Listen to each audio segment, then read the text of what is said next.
আসসালামু আলাইকুম ওয়া রাহমাতুল্লাহি ওয়া বারাকাতুহু। প্রিয় ভিউয়ার্স, আশা করি সবাই ভালো আছেন। আজকে যে বিষয় নিয়ে আলোচনা করব অত্যন্ত গুরুত্বপূর্ণ একটি বিষয়। বিষয় হলো ওয়ারিশ সম্পত্তি বন্টননামা দলিল ছাড়া যদি কেউ ক্রয় করে তাহলে সেই ক্রয়কৃত সম্পত্তির দলিল টিকবে কিনা। এই বিষয়টি নিয়ে বিস্তারিতভাবে আলোচনা করব, তাই ভিডিও না টেনে সম্পূর্ণ ভিডিও দেখার জন্য অনুরোধ রইল। আর ভিডিও দেখার পরে যদি ভালো লাগে, মন চায়, লাইক কমেন্টস করবেন, শেয়ার করবেন। আমাদের চ্যানেলটি যদি ভালো লাগে, আমাদের পরিবারের সদস্য হতে চান, চ্যানেলটি সাবস্ক্রাইব করে পাশে থাকা বেল বাটনটি অন করে দিয়ে আমাদের সাথেই থাকুন। প্রিয় ভিউয়ার্স, উত্তরাধিকার সূত্রে পাওয়া সম্পত্তি যদি কোনো ব্যক্তি বিক্রয় করে আর সেই সম্পত্তি যদি কোনো ব্যক্তি ক্রয় করে, এই বিক্রয় এবং ক্রয়ের মাঝে একটি বন্টননামা দলিলের কিন্তু একান্তভাবে প্রয়োজন হয়ে পড়ে। আর এই বন্টননামা দলিল ছাড়া যদি কেউ সম্পত্তি ক্রয় করে তার দলিল টিকবে কিনা, এটি ছিল আজকের মূল বিষয়। তো উত্তরাধিকার সূত্রে পাওয়া সম্পত্তি নিয়ে কথা বলতে হলে মৃত ব্যক্তি নিয়ে কথা বলতে হবে। এই মৃত ব্যক্তি যখন জীবিত ছিল তার নামে যে সকল স্থাবর অস্থাবর যে সম্পত্তি, এই সম্পত্তি কিন্তু তিনি একক মালিক ছিলেন। তার যদি 10টা দাগে সম্পত্তি থাকে, 20টা দাগে সম্পত্তি থাকে, এই সকল সম্পত্তির মালিক কিন্তু ওই মৃত ব্যক্তি। এই মৃত ব্যক্তি যে সম্পত্তি রেখে গেছে সেটি হচ্ছে অবিভক্ত সম্পত্তি, যত সময় পর্যন্ত এই সম্পত্তি ভাগ না হবে। আর সেই ভাগটি হতে হবে সরকারি সংশ্লিষ্ট বিভাগ কর্তৃক রেজিস্ট্রিকৃতভাবে।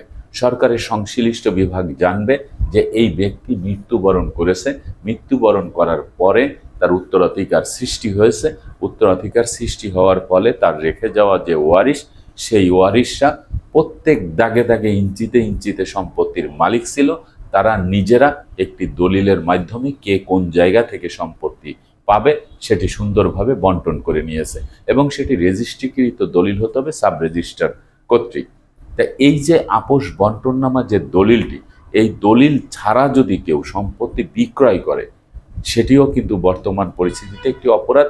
এবং তিনি যদি সেই অন্য কোনো ব্যক্তি যদি সেই সম্পত্তি ক্রয় করে তাহলে তার সেই ক্রয়কৃত সম্পত্তির যে দলিল সেটি নিয়েও কিন্তু সন্দেহান থেকে যায়, সেই দলিলের সম্পত্তি টিকবে কিনা।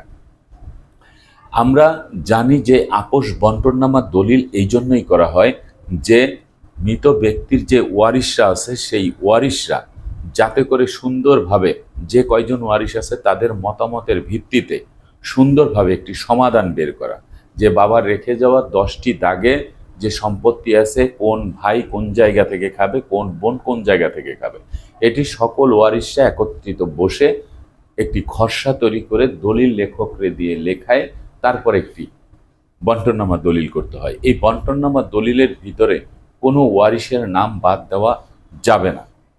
যদি কোনো ওয়ারিশের নাম বাদ পড়ে যায় তাহলে সেটি জাল দলিল হিসেবে কিন্তু বিবেচিত হবে বা প্রমাণিত হবে। কারণ বঞ্চিত ওয়ারিশ কিন্তু তার সম্পত্তি পাওয়ার জন্য বিজ্ঞ আদালতে যখন মকদ্দমা করবেন তখন কিন্তু এই আপোষ বন্টননামা দলিলটি কিন্তু বাতিল হয়ে যাবে। সেজন্যই এই বর্তমানে আমাদের যে আপোষ বন্টননামা দলিল, এই দলিলের জন্য কিন্তু একটি পরিপত্র জারি করা হয়েছে। সেই পরিপত্রটা এমনভাবে জারি করা হয়েছে, পরিপত্রটা কিন্তু নামজারির জন্য করা হয়েছে। কারণ নামজারির বিষয়টা এখানে উল্লেখ করা হয়েছে, সেখানে কিন্তু আপোষ বন্টননামা দলিল কিন্তু ইনক্লুড, সেখানে কিন্তু লিখিতভাবে আপোষ বন্টননামা দলিলের কথা বলা হয়েছে। এইখানে যদি আপনি আপোষ বন্টননামা দলিল ছাড়া যদি সম্পত্তি ক্রয় করতে হয় তাহলে উক্ত সম্পত্তির নামজারি থাকতে হবে। কিভাবে নামজারি থাকতে হবে? পরিপত্রে স্পষ্ট করে বলা হয়েছে যে যদি কেউ জমাভাগ না করে কোনো পরিবার যদি সকল অবিভক্ত সম্পত্তির একত্রে নামজারি করতে চায় তাহলে কিন্তু ইউনিয়ন পরিষদের যিনি চেয়ারম্যান তার কাছ থেকে একটি ওয়ারিশ কায়েম সনদ নিতে হবে, যেই সনদের ভিতরে প্রত্যেকটি ওয়ারিশের নাম লিপিবদ্ধ করা থাকবে। এই যে একটি ওয়ারিশিয়ান সনদ, এই ওয়ারিশিয়ান সনদটি ইউনিয়ন পরিষদের চেয়ারম্যানের কাছ থেকেও নেওয়া যাবে, শহর এলাকা হলে সিটি কর্পোরেশনের ওয়ার্ড কাউন্সিলরের কাছ থেকেও কিন্তু নেওয়া যাবে। তো এই ওয়ারিশ কায়েম সনদ দিয়ে যখন যৌথভাবে অর্থাৎ জমাভাগ না করে যখন আপনি নামজারির আবেদন করবেন তখন এসিল্যান্ড অফিস থেকে হিস্সা মোতাবেক ফারায়েজ করে আপনার সেই নামজারিটি কিন্তু করে দেবে। সেই নামজারি করার সময় কিন্তু তারা যে বিষয়টি করবে সেটা হচ্ছে মৃত ব্যক্তির যে সম্পত্তি রয়েছে সেই সম্পত্তির দাগে দাগে হিস্সা মোতাবেক আপনি যতটুক সম্পত্তি পাবেন ততটুক সম্পত্তিই কিন্তু আপনাকে দিয়ে নামজারি করে দিবে, কিন্তু সেটি হবে হচ্ছে যৌথভাবে। যদি আপনি জমাভাগ না করে নামজারি করতে চান তাহলে সেই ক্ষেত্রে কিন্তু আপোষ বন্টননামার দলিলটি লাগবে না। এই আপোষ বন্টননামার দলিলটি না করে যদি আপনি এই জমাভাগ না করে নামজারি করে যদি বসবাস করেন, সেই ক্ষেত্রে যদি কোনো ব্যক্তি সেই নামজারিতে যে হিস্সা মোতাবেক দাগে দাগে সম্পত্তি দেওয়া হয়েছে সেই সম্পত্তি যদি দাগে দাগে ক্রয় করে তাহলে কিন্তু সমস্যাটা হবে না। কারণ নামজারি করে তার দাগে দাগে সম্পত্তি দেওয়া হয়েছে, সেই সম্পত্তি তিনি দাগে দাগে বিক্রয় করেছে। 1% সম্পত্তি বা 1 ইঞ্চি সম্পত্তি তিনি কিন্তু বেশি বিক্রয় করে নাই। তিনি কম বিক্রয় করলে অবশিষ্টটি তার থেকে যাবে, কিন্তু বেশি বিক্রয় করে নাই। তাহলে যিনি ক্রয় করবেন তিনি এই দাগে দাগে সম্পত্তি ক্রয় করে দাগে দাগে ভোগ দখল করতে পারবে। সেই ক্ষেত্রে কিন্তু অবশিষ্ট যে ভোগীরা আছে, অবশিষ্ট যে শরিকরা আছে, তারা কিন্তু বাধা দিতে পারবে না। বাধা শুধু একটি জায়গায় দিবে, যদি তিনি গোপনে যদি এই সম্পত্তি বিক্রি করেন আর তার বাকি ওয়ারিশরা যদি না জানেন তাহলে একটি প্রিএমশন মামলাতে সেই সম্পত্তি তারা নিতে পারে। কারণ এই সম্পত্তি কোনো ওয়ারিশ বিক্রি করলে সেই সম্পত্তি ক্রয় করার অগ্রাধিকার হচ্ছে তার পার্শ্ববর্তী যে শরিক থাকে তাদের। সেই জন্য আপোষ বন্টননামার দলিল ছাড়া এইভাবে সম্পত্তি বিক্রয় করলে দলিল টিকবে।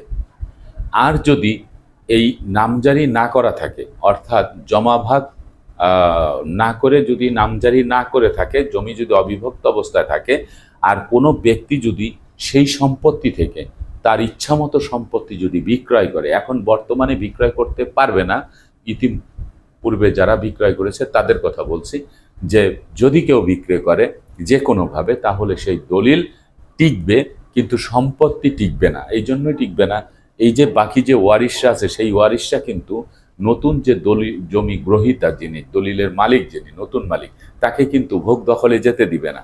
কারণ জমি ভাগ হয় নাই, সেই সম্পত্তি তিনি কিভাবে বিক্রি করলেন?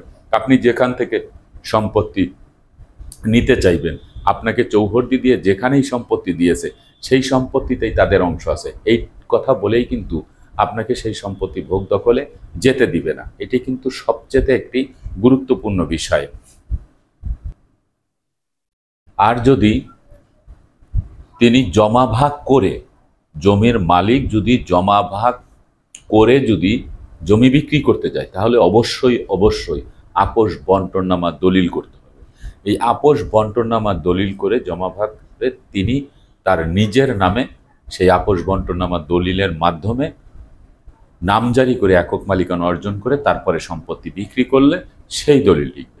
কিন্তু যদি জমাভাগ করলো না, আপোষ বন্টননামার দলিলও করলো না, এই অবস্থায় যদি তার ইচ্ছামতো সম্পত্তি বিক্রি করে তাহলে সেই সম্পত্তির মালিকানা ঠিকানো কিন্তু মুশকিল হয়ে যাবে। 1 দাগ থেকে 10% সম্পত্তি বিক্রি করে দিয়েছে, কিন্তু তিনি পাবেন হচ্ছে সেখানে 2% বা 3% বা 5%, তিনি বিক্রি করে দিয়েছেন 10%। সেই দলিলে কিন্তু 3% বা 5% যতটুকু থাকবে দাতার ততটুকু সম্পত্তি টিকতে পারে। আর দলিল টিকবে 100% এই জন্য যে দলিলটি সাব রেজিস্ট্রার অফিস কর্তৃক বৈধ উপায়ে করা হয়েছে, এই জন্যই দলিল টিকবে। কিন্তু দলিলের যে সম্পত্তি আছে সেই সম্পত্তি আপনাকে যেতে হবে আপনি যেই দাগটি উল্লেখ করে সম্পত্তি ক্রয় করেছেন সেই দাগে তার যতটুক সম্পত্তি আছে অতটুক সম্পত্তি আপনি টিকাতে পারবেন, কিন্তু অন্য ওয়ারিশের সম্পত্তি তো আপনি টিকাতে পারবেন না, বা অন্য ওয়ারিশের সেই সম্পত্তি কিন্তু ছাড়বেও না। এই জন্য বর্তমান পরিস্থিতিতে এখন যদি সম্পত্তি ক্রয় করতে হয় অবশ্যই এই দুটো দিকে কিন্তু নজর দিতে হবে। 1 নাম্বার হচ্ছে জমাভাগ না করে যদি কেউ একত্রিত যৌথভাবে নামজারি করে তখন এই দাগে দাগে যে সম্পত্তিটি ভাগ করা হয়েছে সেই দাগে দাগে সম্পত্তি বিক্রয় করলে সেই দলিল টিকবে। আর যদি জমা ভাগ করে আপোষ বন্টননামার দলিল করে যদি তিনি একক মালিকানা অর্জন করে সম্পত্তি বিক্রি করে তাহলে সেই দলিল টিকবে। কিন্তু কোনো কিছু না করে যদি তিনি নিজের ইচ্ছা মতো যে কোনো জায়গা থেকে তিনি 10 কাঠা 15 কাঠা সম্পত্তি বিক্রি করে দেয় তাহলে বঞ্চিত ওয়ারিশরা ওই দলিলের বিরুদ্ধে মকদ্দমা করলে ওই দলিলে যদি 2% জমি যদি ওই দাগে থাকে তার ওই 2% জমি টিকবে, তার বেশি কিন্তু টিকানো যাবে না। আশা করি আপনারা এই বিষয়টি বুঝতে পেরেছেন।